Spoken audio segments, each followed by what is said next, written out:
Halo, selamat sore pemirsa, kita berjumpa di Newsroom Weekend, ruang memperdalam informasi yang aktual dan komprehensif. Saya Anissa Dasuki.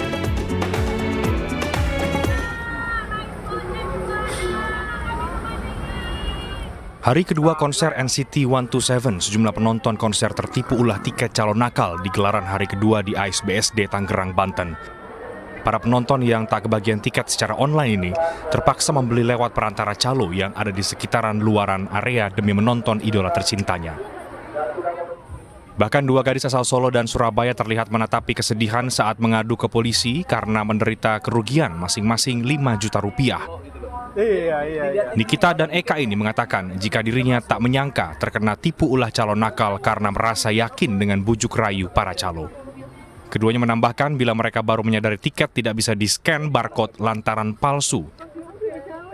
Saya tawar-tawar awalnya tuh nawarinnya 7 terus 5 deh Pak. Udah oke, tapi cash maunya. Udah kita ambil 20 terus habis ini udah dikasih, ternyata waktu di-scan kan diantrinya cuma sampai pintu depan aja tuh, pintu sambil gitu, jalan gitu. Terus waktu di-scan masuk nggak bisa, dan waktu dicek itu ini J1.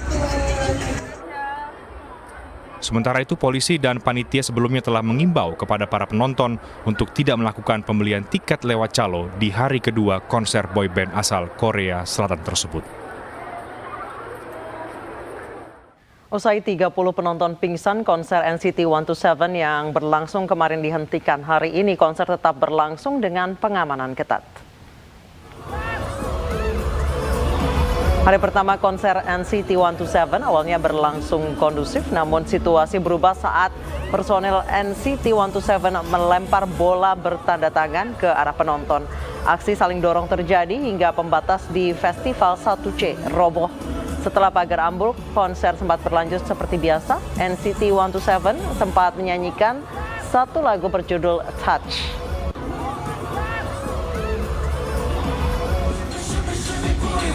Meski konser hari pertama dihentikan, konser hari kedua berlangsung sesuai rencana. Sekitar 8.000 penonton diperkirakan akan hadir.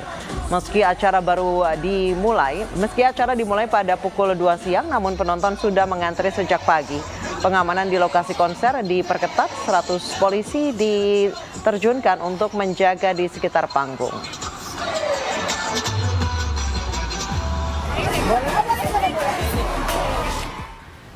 Seperti apa informasi terkini dari lokasi konser NCT 127? Selengkapnya kami telah terhubung dengan rekan Calvin Tonggi di AIS BSD Tangerang, Banten. Calvin, bagaimana jalannya konser di hari kedua setelah insiden kemarin?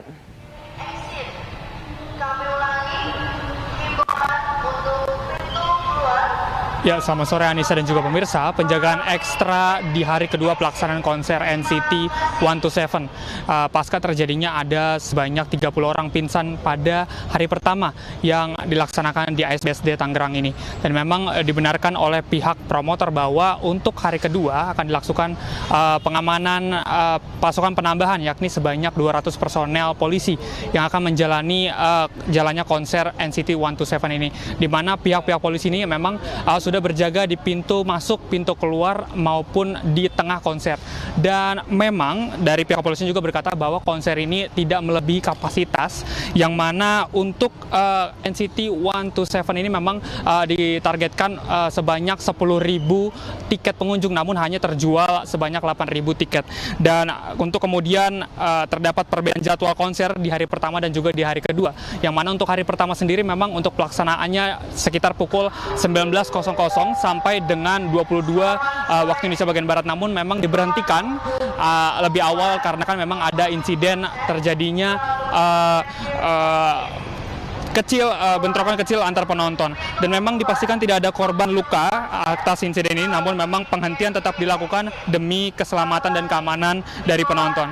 Kemudian untuk hari kedua di hari ini memang untuk konser sendiri dimulai pada pukul 14.00 sampai dengan pukul 17.00 waktu Indonesia bagian Barat. Dan sebelumnya juga memang terjadi kemarin tepatnya insiden ancaman teror bom yang ada di lokasi. Namun memang pihak kepolisian ini menyampaikan bahwa sudah dilakukan lokasi memang sudah disterilisasikan. Dan memang untuk sekarang untuk pengamanan sendiri memang diperketat, yakni ada dari pihak kepolisian yakni K9 untuk menjaga berlangsungnya konser ini. Sementara itu, Anissa. Baik, Calvin, dilihat dari antusiasme masyarakat yang begitu ingin menyaksikan NCT 127 ini, Anda bisa menggambarkan situasi terkini saat ini di depan lokasi konser seperti apa?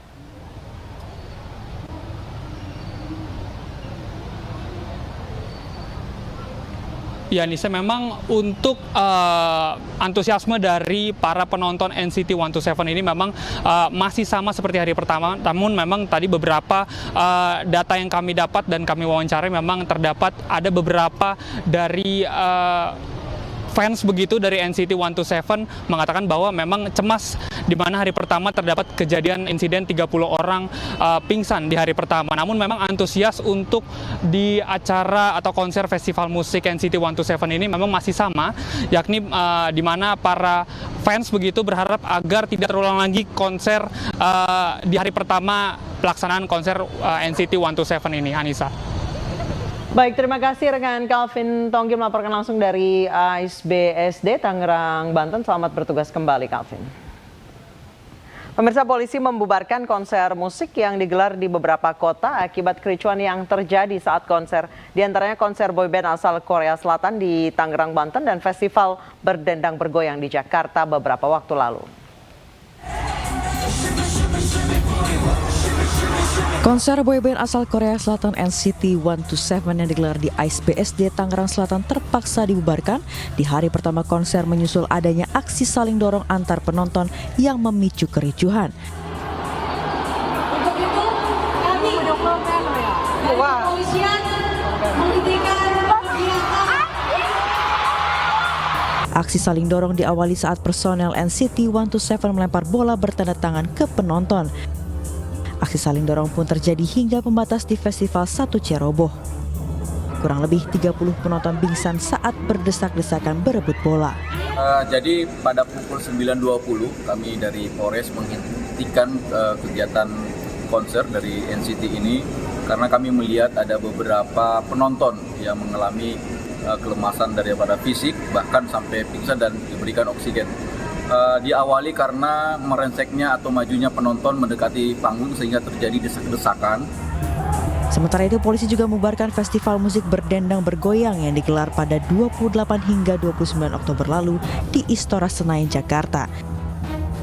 Polisi menemukan adanya kelalaian penyelenggaraan acara, di mana dalam permohonan izin keramaian ke Polres Metro Jakarta Pusat sebanyak 3.000 penonton, nyatanya penyelenggara justru menjual tiket melebihi kapasitas. Bahkan penonton yang masuk berjumlah lebih dari 20.000 orang.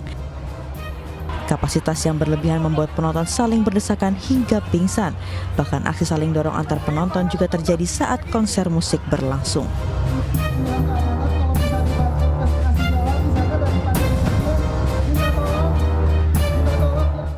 Memasuki tahap penyidikan, aparat Polres Metro Jakarta Pusat terus memeriksa saksi terkait kasus konser musik berdendang bergoyang. 17 saksi telah diperiksa, sementara penanggung jawab acara berstatus sebagai terlapor. Guna mengungkap adanya dugaan kelalaian pada pelaksanaan konser musik berdendang bergoyang di Istora Senayan, Jakarta Pusat pekan lalu, penyidik Polres Metro Jakarta Pusat terus memeriksa para saksi.